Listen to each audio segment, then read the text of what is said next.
Alright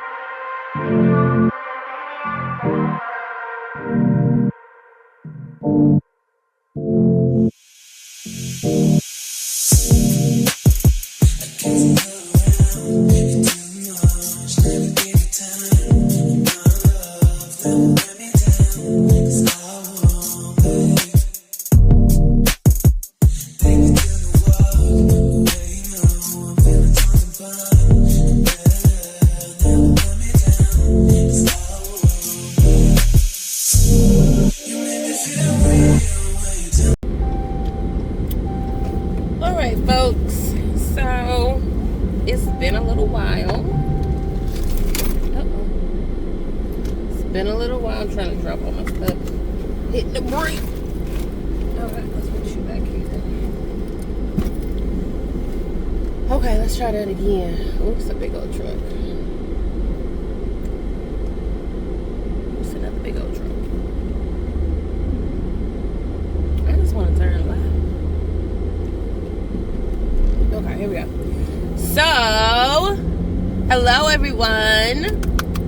So nice to see everyone. I know it's been a while, a good while. I have dropped off the face of the earth. I ain't been posting on social media except for like posting to my stories and stuff. Let me just take this off for now.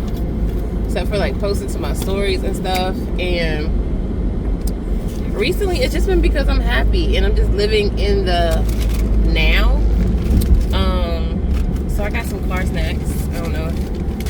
I remember I used to always have pineapples for car snacks, but now that I live in Texas, I have tacos for car snacks.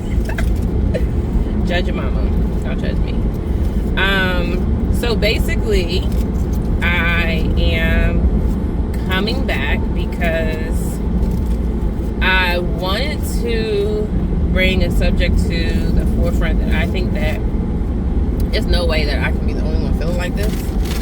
And it could be because when I first got to Texas, my goal was to do a thing, right? I wanted to come here, wanted to work for the company I was working for.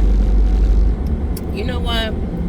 Scratch that. We're gonna make this a story time catch up because so much has gone on since I've been here that I need to like catch y'all up. Like so much has gone on. So let's start over. So hey guys, welcome back to my channel.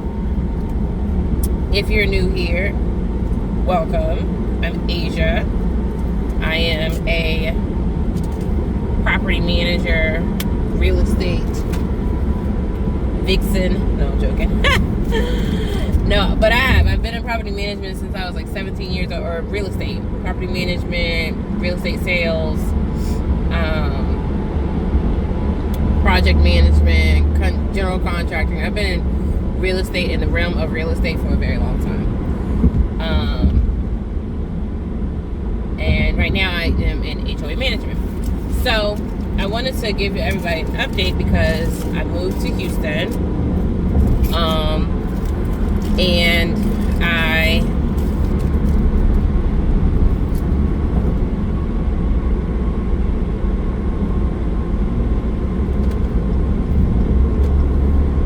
Thank you, Mama.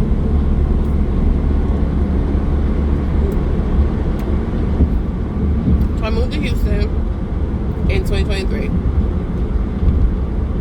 My goal was to come down here, learn the lay of the land, get to know and understand like the property management companies, get to know and learn the development companies, get to know and learn like connection and partnership through like the city. And I did all that. Like I was going hard for a good, I'll say like 6-8 months. I'm gonna insert like some of the clips from things like I went to an Andre event, yes to real estate.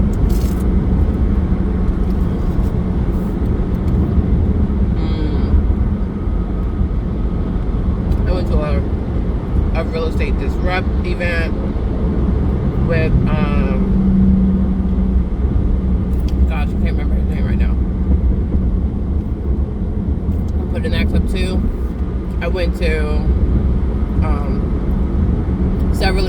Vanessa Cole.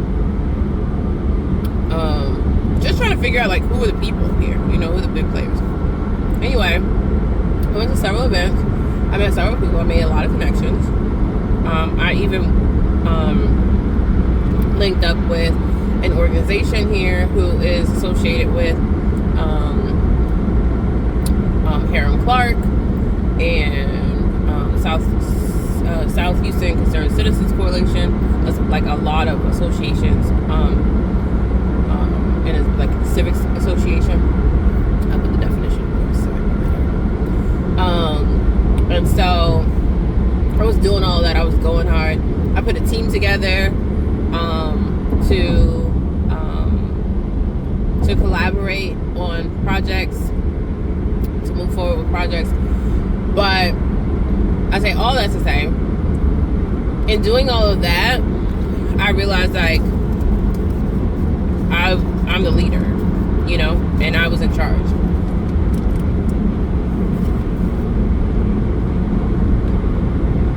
I say that because everything was on me. Like, I was in charge of everything, like the contracts, the SOP, the business model, like putting it all together. So it's mine. It kind of fell apart. I wouldn't say it fell apart, but like I realized that other people weren't as committed as I was. It was a group of women. Like, I thought it was going to be like so awesome. There was a group of women, and I thought we all had the same goals, but turned out we didn't, and that's okay, you know. I'm still cool with all of them. We just don't work together. So yes, I say all that because I did so many things within the realm of what my goal was when I came here. But I also met my wife. So again, I moved here in February of 2023. I met my wife in like the end of March, early April of 2023. We were engaged in April of 2024, and then we married in May of 2025. So, to say the least, I was on track to do the thing, but then I got derailed because I fell in love, and it was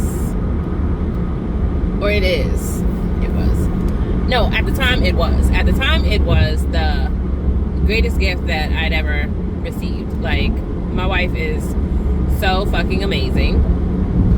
She is literally the reason why I wake up in the morning and have all of the drive that I do in the way that I do now, because I've never had someone to love me in the way that I love others.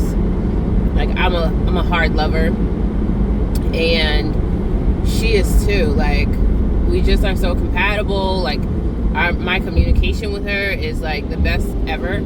I'm very vocal. Like, I'll be like, I'm not happy because you farted, or really that'd be her.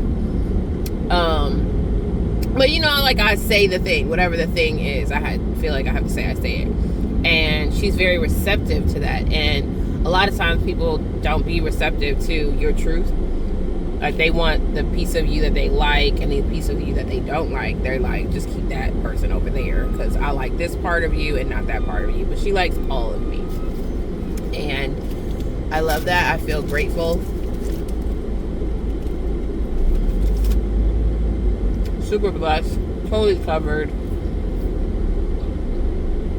I feel safe. It's just like,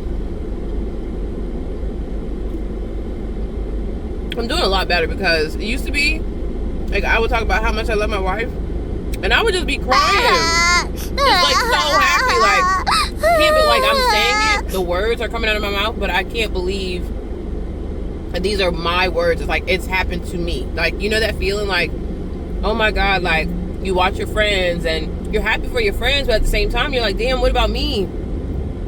Like, I wish that I had that for myself, but all the while, like, I always knew, like, I'm not ready. It's not for me. So I was okay. Like, I never felt like jealous or anything like that, but I did feel like, damn, I'm getting older. Like, I'm getting up there. Is it going to happen? And to be honest, like, I was really to a point where I felt like it just wasn't going to happen for me. Like, it wasn't in the cards for me to be married. It wasn't in the cards for me to have kids. Yeah, I'm gonna have to call you back, dude. Sorry.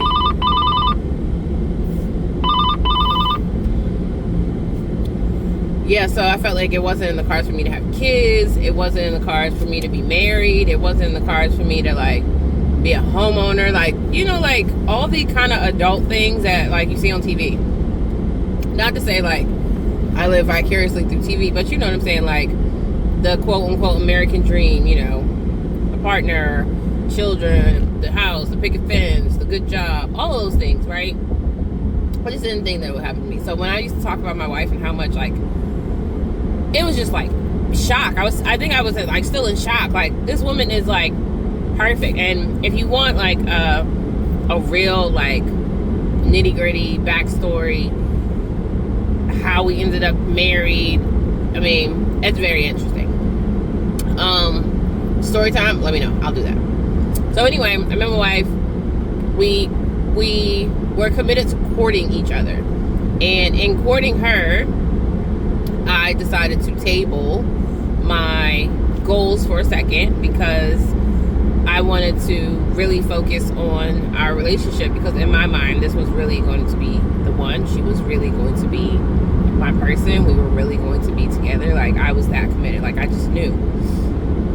And I mean, it's not a flex. Anytime I say this, I always say it's not a flex. It's a testament to my knowing what is good for me.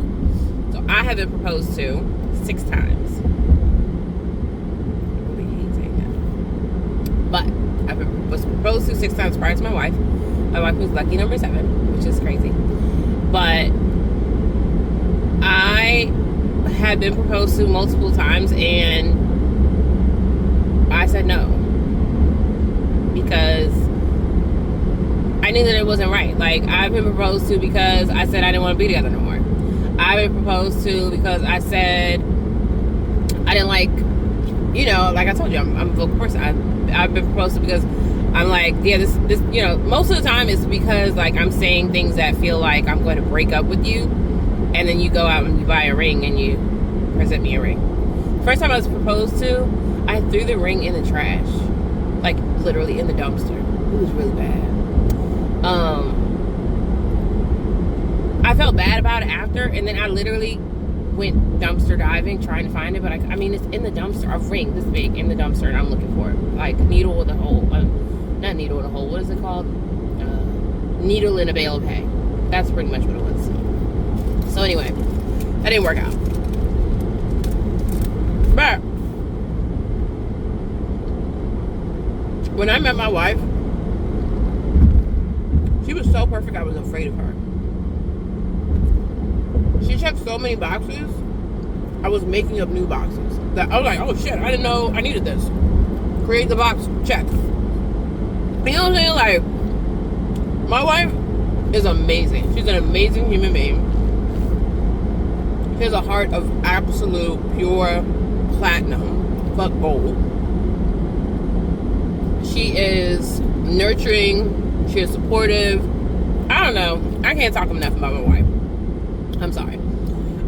So anyway, we were committed. When we met, we were committed to courting each other. And in that courtship, I was like, I got a job.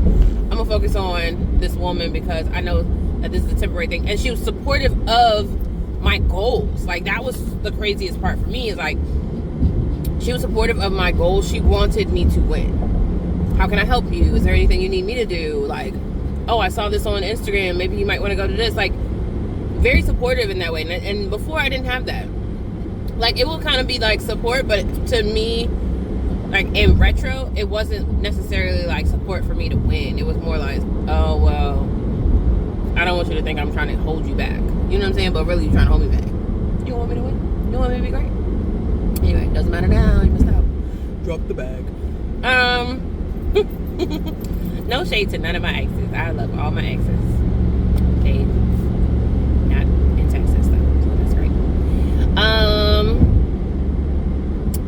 Let's see. Actually, what I said was a lie. There is a couple that could get crossed, but anyway. Okay, so yes, we were committed to courtship, which meant that I had to commit to her in that time, just specifically her. And in that courtship, like, you know, we really got to the nit and the grit. Like, I know they say that, like, lesbians move so fast and, you know, like, oh, y'all just move in together. Like, we didn't do that. Like, she had her house, I had my house. We never, matter of fact, we didn't move in together, like legit move in together, until we were engaged and almost married. Like, we moved into our house, I want to say like a few months before the wedding, because the wedding was taking over the living room at my house. It was taking over the living room at our house. So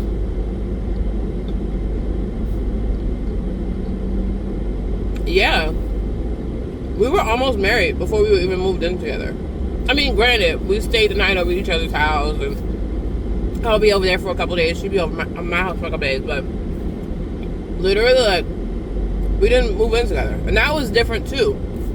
You know, I did have a key. She had a key too.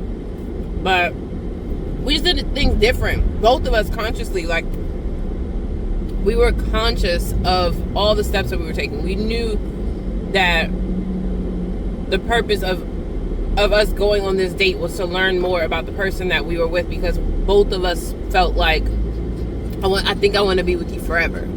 And so the questions that needed to be asked, like, I don't know how to explain, like, we just were very intentional in our courtship.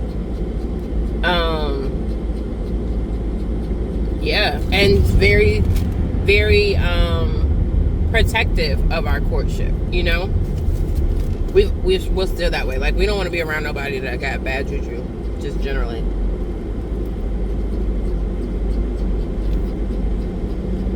So, anyway, like I said, we got engaged in April of 2024.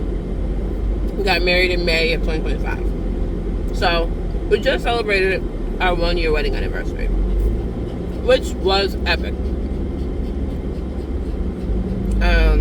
We decided that Memorial Weekend is ours.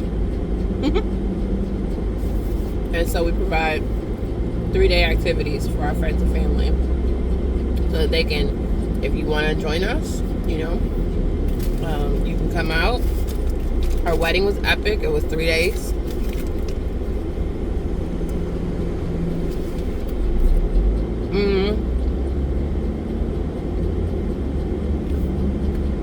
This year was really special because we decided that we're going to get married every year, right? And so, in getting married every year, like, we're not doing like full-blown wedding, but like renewing our vows to each other. And so we decided, like, it would be really cool if, like, one of our friends or family was to, like, marry us, you know? And so we were like, well, they don't have to be ordained.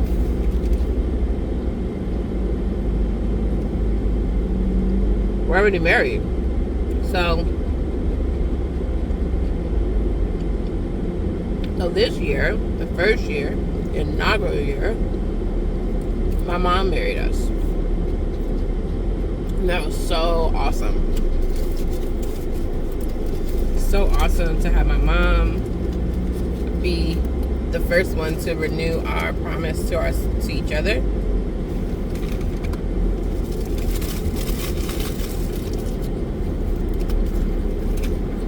To renew the commitment of our family and friends. Because our expectation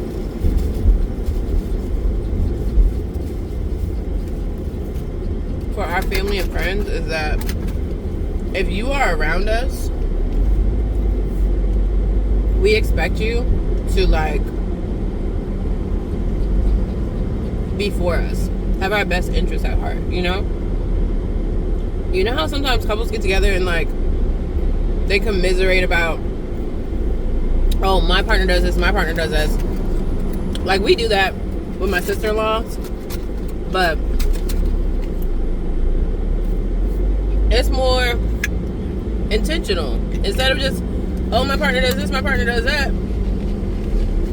Our job is to make sure, like, well, hey, you know, she might do it because of this, or they might say it because of that, and try to be like that unbiased person to be able to give clarity, to be able to give like clarity to you know, the person who's complaining about it, you know, because sometimes we complain about things. Sorry, y'all, I'm trying to see if I can fix this. It's like something. There we go. Okay. So yeah, so sometimes I feel like we complain about things because it's just something we're not used to or understand.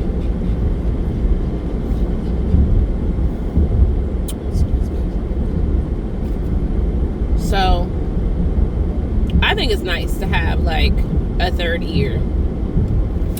My wife happens to be a twin, so it's really funny when we're commiserating with my wife's twin and her partner, and we're like, oh, she does this or she does that. Like my wife, she complains that I eat loud. So y'all can tell me in the comments below, like, was I loud? Was I like, because she swears that I am the loudest eater she's ever been around, and it drives her crazy. And her sister says that she can't stand it either. Her partner is the same way, and it's nothing that she can do about it. She just needs to choose her battle. So I think it's like, it's funny because I like, now I'm like self-conscious. I think I'm self-conscious about it, just generally. So like, I do a lot of client lunches. So when I'm at lunch, I hear her in my head like, you're so loud. I'm like, am I truly loud? Like, sometimes we'll be eating and I'm sitting next to her and I'm like, babe, am I truly loud? So it's like, in my mind, I am conscious of it now. Excuse me, Bailey. Yeah, so I'm conscious of it now. So I'll ask, but I don't know. I can't help the way I eat and chew. So, okay. So that's my wife. I love my wife. I love my wife. I love saying my wife. I used to really, really love saying my fiance, but like now I love saying my wife. My wife. Let me ask my wife. I have to talk to my wife about it. Let me check with my wife. At one point, people thought her name was Baby because I would even like introduce her. This is Baby. This is Baby. This is Baby. This is Baby. This is my fiance, baby. Oh, this is my baby, my fiance. Oh my God, this is baby. One of my coworkers literally like, I thought her name was Baby because anytime I talked about her, I'm like, oh yeah, baby said, baby said, baby said, baby said. Which is like typical, I think, but maybe not as much as me. So anyway, so yes, so now I still am working every day. I still am working towards my goals. I still am doing things on the back end. Now that we're married, like this past year, I've been doing a lot of foundational work, like doing a lot of research, like starting, getting information on what it would take for me to do X, Y, and Z. Have insurance for my business, have insurance for my staff, have a brick and mortar location, or should I be virtual? Like, I've been doing a lot of that on the back end. My wife is like, quit your job. And I'm like, I don't want to quit my job. Like, I don't feel like I need to quit my job to have this secondary stream of income. You know what I mean? And so I think that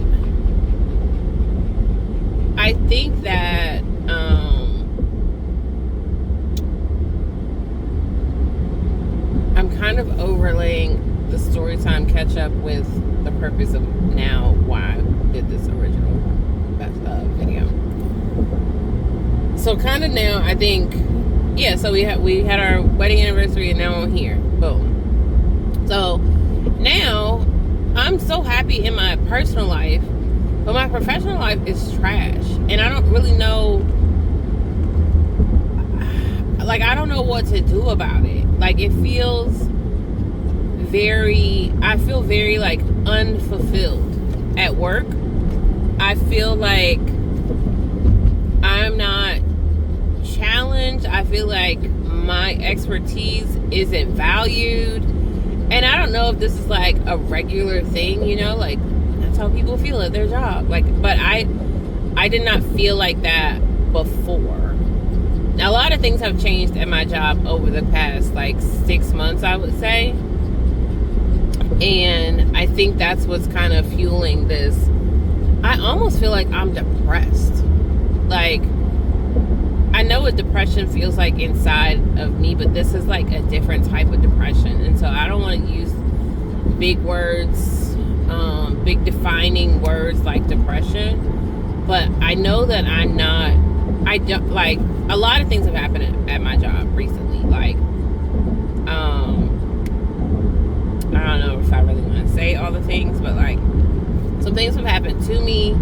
Some things have been said like about me where like I just don't feel safe at my job. And luckily I don't have to go to my office to do my job. So that's what's the saving grace, they say. But like when I go into the office, I don't feel comfortable. I don't feel safe. I feel like kind of outcasty. And a lot of what's happened in the past 6 months have like contributed to that. And that's more or less what my wife is always like, just quit your job. Like, you don't need to work there. Get another job. You can get another job anywhere. And I'm like, I don't want to work. I just don't want to work for anyone else. Like, I just don't want to. And I feel like part of me is like, oh, I can just make it work here, you know, because it's so convenient. Like, my job is very convenient, you know. I am on salary. I took a significant pay cut to actually work this job, which is also crazy. That's like a whole nother story time. But I took a significant pay cut to take this job because I wanted the opportunity to like get some education, and I felt like I would get a lot of education. I'm almost to where I'm going, so this is probably going to end soon, y'all.